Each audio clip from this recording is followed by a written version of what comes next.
अगर आप लोगों को मेरे द्वारा भेजी गई जानकारी पसंद आ रही है तो कृपया चैनल को लाइक, शेयर, सब्सक्राइब के साथ घंटे की आकार के बेल आइकन को दबाना ना भूलें। धन्यवाद।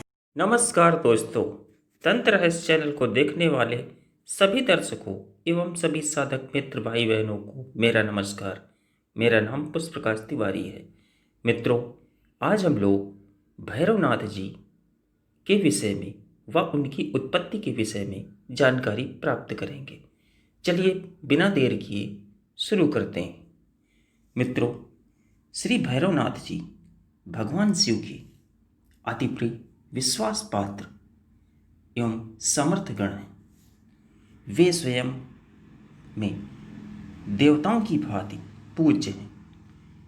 कुछ विद्वानों के अनुसार प्रकारांतर से वो उन्हें शिव का अवतार मानते हैं। प्रचलित मान्यता के अनुसार भैरव जी शिव जी के सर्वप्रधान गण हैं। शिव दरबार के अध्यक्ष व मुख्य सचिव। उन्हें शिव जी के गणों में सर्वोच्च अधिकारी माना जाता है। प्रत्येक शिव मंदिर की अदृश्य रूप में देखभाल भौतिक नहीं, सात्विक श्री भैरव जी ही करते हैं। जहां भी शिव मंदिर का निर्मित होता है वहां रक्षक कोतवाल के रूप में भैरव जी की प्रतिमा की स्थापना की जाती है। जहां प्रतिभा नहीं है वहां मानसिक रूप से उनकी उपस्थिति कल्पना करके उन्हें उपस्थित विराजमान किया जाता है। भैरव जी स्वयं समर्थ एवं देवतुल्य अधिकार संपन्न हैं। यहां तक कि उन्हें शिव जी का प्रतिरूप माना जाता है। उनकी अनेक रूप विख्यात है। काल भैरव, रुद्र भैरव, वटुक भैरव, चतुष्पर भैरव, अष्टोत्तर भैरव, स्वर्णकर्षण भैरव, आकाश भैरव तथा श्री सरमेश्वर भैरव आदि काली, बगलामुखी और भैरव जी की सिद्धि साधना तांत्रिक लोग अवश्य करते हैं। इनका यह कारण है कि तंत्र साधना में वटुक भैरव को सर्वाधिक महत्व दिया गया है। किसी भी रूप में भैरव के किसी भी रूप की साधना स्तुति की जाए तो वह निसंदेह फलदायक होती है। यद्यपि भैरव जी की रूपाकृति भयंकर है जिसे देखकर रोमांच हो जाता है, किंतु शिव भक्तों पर कृपालु होकर उनका संकट निवारण करने में, अपने साधकों तथा तांत्रिकों की इच्छा पूर्ण करने में वो सबसे आगे रहते हैं। भय, आपदा, अभाव, क्लेश निवारण की उद्देश्य भक्तजन इनकी स्तुति बड़ी श्रद्धा और विश्वास के साथ करते हैं। श्री भैरव की देह का वर्ण गहरा श्यामला है। वह 4 भुजाओं वाले हैं। उन भुजाओं में वे त्रिशूल, खप्पर और नरमुंड धारण किए हुए हैं। कुछ ग्रंथों में के वर्णन अनुसार वे हाथ में मोर पंख की चांवर भी लिए हुए हैं। उनका वाहन स्वर्ण अर्थात कुत्ता है। उनकी वेशभूषा प्रायः शिव जी के समान है। शरीर पर भस्म, मस्तक पर त्रिपुंड, बाघंबर धारण किए हुए, गले में मुंडमाला और सांपों से गला शोभायमान हो रहा है। भैरव शमशानवासी हैं। वे भूत प्रेत योगिनियों के अधिपति हैं। भक्तों पर स्नेह रखते हैं। वह दुष्टों का संहार करने में वे सदैव तत्पर रहते हैं तथा हर प्रकार के कष्टों को दूर कर बल, बुद्धि, तेज, यश, सम्मान, धन, ऐश्वर्य, आनंद तथा मुक्ति प्रदान करने के कारण में वे विशेष प्रसिद्ध हैं।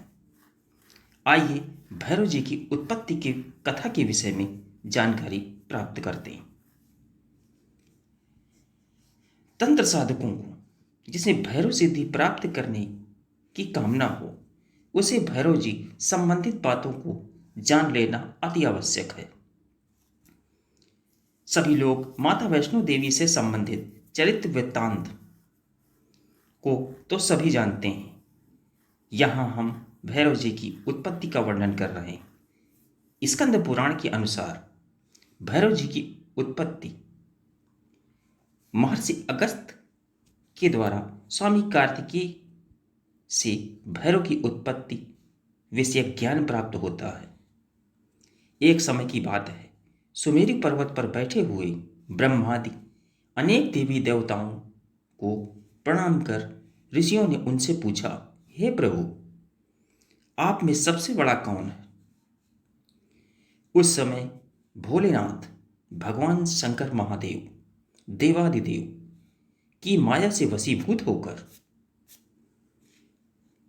अहंकार मद में चूर ब्रह्मा ने कहा, हे ऋषिगण, इन संपूर्ण दृश्यमान चराचर सृष्टि को उत्पन्न करने वाला केवल मैं ही हूं। मुझे किसी ने उत्पन्न नहीं किया, मैं स्वयंभू हूं। अतः अनादि ब्रह्मा होने के कारण मैं ही सब देवताओं में श्रेष्ठ हूं और बड़ा हूं। मैं ही ईश्वर कहा जाता हूं। ब्रह्मा के श्रीमुख से ऐसी अहंकार भरी बात सुनकर समीप बैठे भगवान नारायण की अंश प्रेतु को महाक्रोध आया। उन्होंने कहा, अरे ब्रह्मा, तुम अज्ञान के वशीभूत होकर ही ऐसी अनहोनी और छोटी बात कह रहे हो। संपूर्ण जगत का कर्ता धर्ता पालन करता तो मैं हूं। मैं ही नारायण की परम ज्योति एवं परागति हूं। मेरी ही प्रेरणा के वशीभूत होकर तुम सृष्टि उत्पन्न करते हो। मैं सबका स्वामी तथा परम नारायण हूं, इसलिए स्वयं को बड़ा मत कहो। ऐसा कहने के अधिकारी तुम नहीं हो। इस प्रकार ब्रह्मा और क्रेतु दोनों स्वयं को बड़ा बताते हुए दोनों में परस्पर विवाद करने लगे। कोई निर्णय नहीं हो पा रहा था। अंत में निश्चय यह हुआ कि इस संबंध में वेदों से सहमति ली जाए। उन दोनों ने वेदों से जाकर पूछा, हे श्रुतियों, आप स्वतः प्रमाण हैं, अतः हमारे संदेह का निवारण करो कि हम में से बड़ा कौन है। यह सुनकर ऋग्वेद ने कहा, जिससे सबका प्रादुर्भाव हुआ है और जिसमें सभी कुछ समाहित होता है, वे एकमात्र रुद्र ही परम तत्व है। आयुर्वेद ने कहा, योग द्वारा जिसकी प्राप्ति करने में लोग लगे रहते हैं, वे तो एकमात्र शिव ही हैं। इस पर सामवेद ने आगे कहा, जिसके प्रकाश से संपूर्ण विश्व प्रकाशित रहता है, योगी जन जिसका ध्यान लगाए रहते हैं और संपूर्ण सृष्टि जिसके भीतर समाहित है, वह एकमेव त्र्यंबक श्री शिव है। इसी तरह अर्थवेद ने कहा, जो अपने भक्तों के साधारण अनुग्रह पर ही उनके सभी अनंत कष्टों को दूर करते हैं, वह आनंदमयी कैवल्य रूप भगवान शंकर माया से भली प्रकार सम्मोहित हुए। ब्रह्मा एवं कृत वेदों का यह निर्णय सुनकर अहंकार से वशीभूत होकर कहने लगे, जो शिव धूसरित जटाधारी तथा नागों को अपना आभूषण समझते हैं, वो दिगंबर हैं और बैल की सवारी करते हैं, शमशानवासी हैं, आप धतूरा खाते हैं, वो परम ब्रह्म का भला कैसे हो सकते हैं? हम उन्हें परमात्मा नहीं मानते। ठीक उसी समय सनातन प्रणव ने उस स्थान पर मूर्तिमान होकर उन्हें पुनः समझाया, भगवान शंकर सनातन ज्योति हैं। भगवान शंकर सतानंद ज्योति हैं, आनंद रूपा शिव एवं अमिट शक्ति। अतः यह नितांत सत्य माने कि उनसे बड़ा कोई नहीं है। प्रणव द्वारा समझाए जाने पर भी ब्रह्मा व केतु के मन में संतोष नहीं हुआ। उसी समय वहां एक घटना घटी कि उन दोनों के ठीक मध्य में एक महा तेजस्वी ज्योति उठी। उस ज्योति ने अपनी आभा से सभी को समेट लिया और फिर उस ज्योतिपुंज के मध्य में एक मानवाकार दिखने लगा। उस ज्योति में एक पुरुष को देखकर ब्रह्मा का पांचवा मस्तक अत्यंत क्रुद्ध होकर कहने लगा, हम दोनों के मध्य आने वाला तू कौन है? उसी क्षण वह पुरुष बालक के रूप में होकर रोने लगा। तब ब्रह्मा ने यह समझकर कहा कि यह बालक है, मेरे मस्तक से उत्पन्न हुआ है। यह कहना प्रारंभ कर दिया, तुम मेरे मस्तक से प्रकट होकर रुदन कर रहे हो, इसलिए मैं तुम्हारा नाम रुद्र रखता हूं। अब तुम मेरी शरण में रहो, मैं तुम्हारी रक्षा करूंगा। अभिमानी ब्रह्मा की बात सुनकर वह बालक भैरव की आकृति में बदल गए और ब्रह्म ज्योति से उत्पन्न उस पुरुष से कहने लगे, वत्स, संपूर्ण विश्व की भरण पोषण की समर्थ रखने के कारण तुम्हारा नाम भैरव होगा।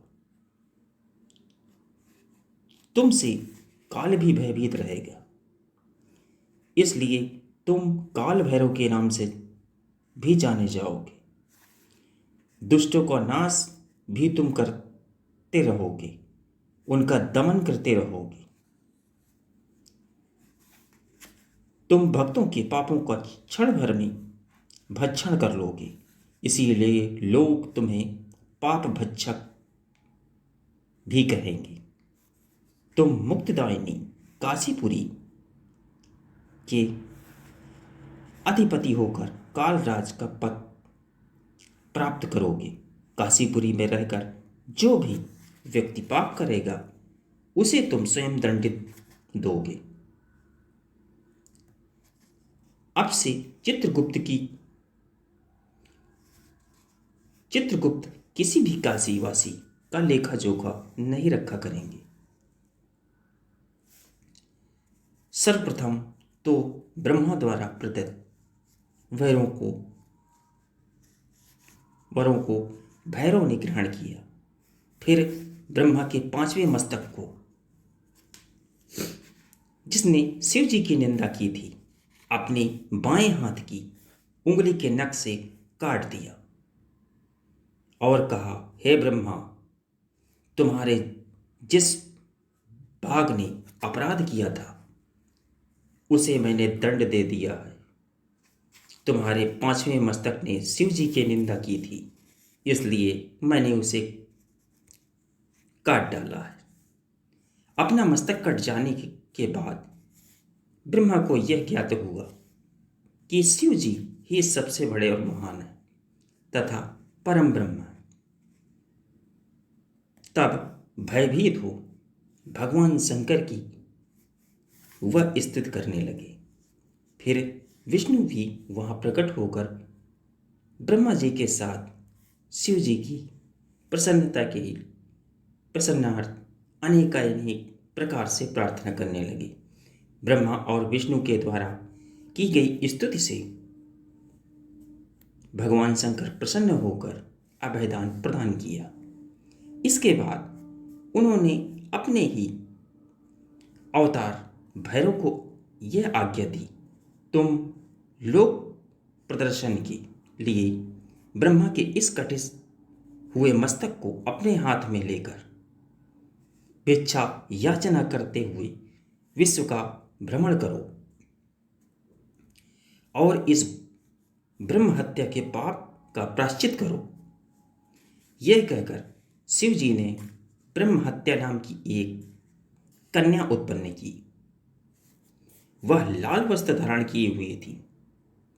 वह रक्तवर्णी वस्त्र धारण कर उनकी देह आभा लाल रंगी का लेप था तथा उनका मुख भयावना था।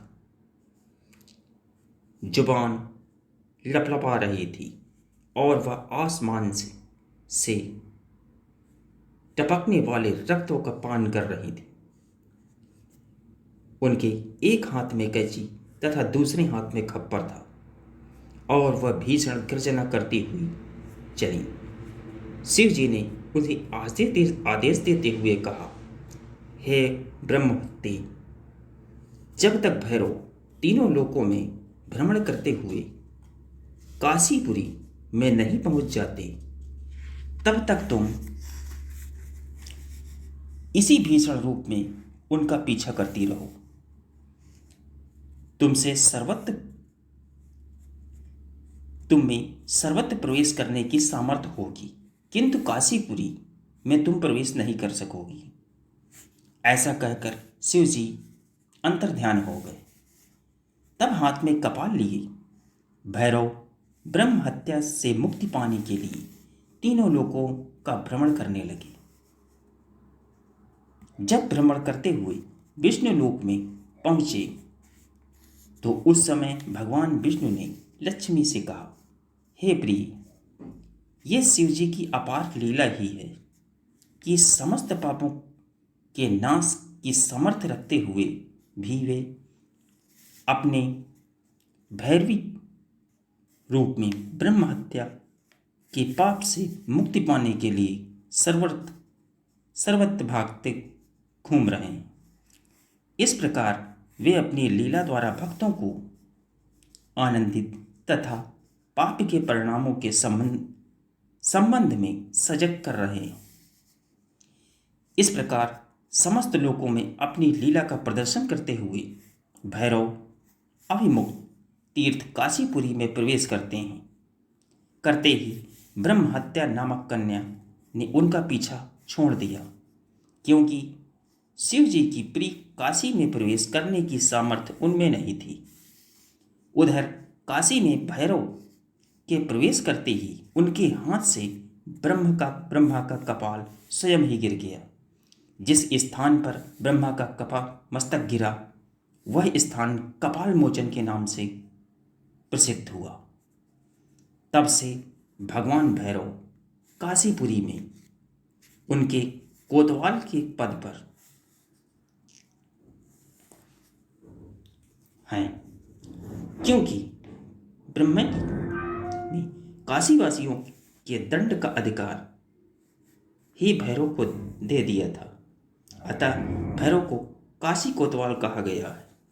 इस प्रकार भैरव को भगवान सदाशिव का अंशावतार तथा प्रतिरूप माना जाता है। जो व्यक्ति श्रद्धा पूर्वक भैरव साधना उपासना करते हैं उन्हें सिद्धि की प्राप्ति अवश्य होती है। तंत्र शास्त्र के प्रवर्तक आचार्यों के अनुसार प्रत्येक उपासना कर्म की सिद्धि के लिए जब पाठादि आरंभ में भगवान शंकर की आज्ञा प्राप्त करने के निर्देश दिए गए।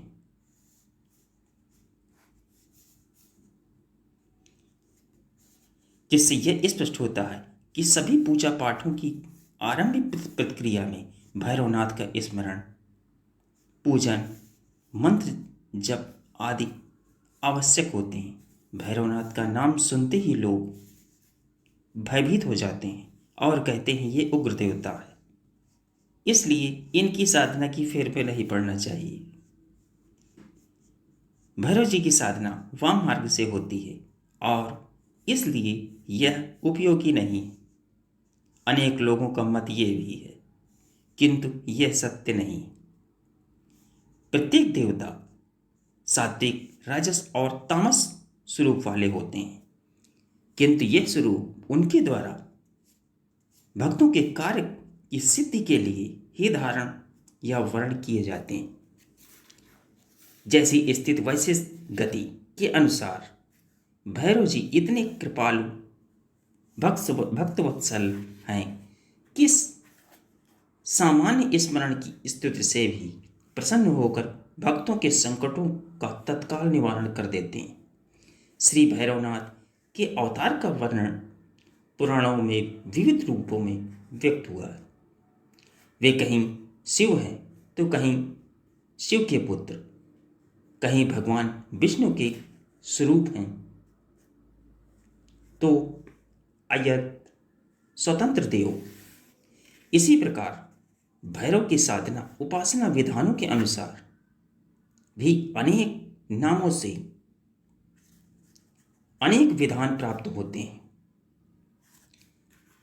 इनकी महत्ता और बलवत्ता के कारण ही ग्रंथों में अनेक विध प्रयोगों का निर्देश हुआ। वेदों में रुद्र की जो भय हरणकारी स्तुति की गई है तथा उपनिषदों में भयावह स्वरूपधारी होने से जिनके भय से इंद्रादि देवों के द्वारा स्वकर्म संपादन का वर्णन हुआ, वह भगवान भैरवनाथ की स्तुति ही है। इसके साथ ही मैं अपनी वाणी को विराम देता हूँ और आशा करता हूँ कि मेरे द्वारा भेजी गई जानकारी आप लोगों को पसंद आई होगी। आप लोग भी आवश्यकता अनुसार इससे लाभ प्राप्त करेंगे। अतः आप अपने सुझाव, अनुभव या साधना से जुड़ी यदि आपकी कोई समस्या या प्रश्न है तो आप मुझे मेल कर सकते हैं। आप लोग मुझे इंस्टाग्राम के माध्यम से भी मुझसे जुड़ सकते हैं। अतः चैनल को लाइक, शेयर, सब्सक्राइब करना ना भूलें। धन्यवाद।